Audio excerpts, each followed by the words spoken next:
The TOGAF standard defines a business model as the description of the rationale for how an organization creates, delivers, and captures value.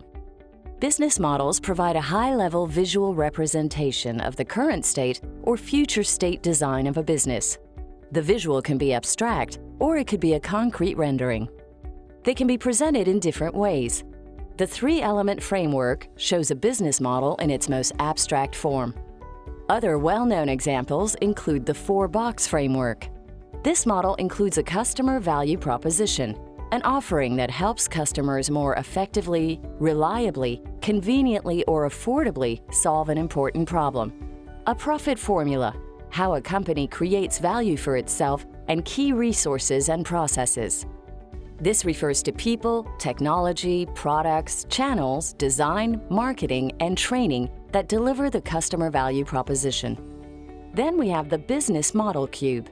This is a generic framework proposing that any business model has 7 generic dimensions.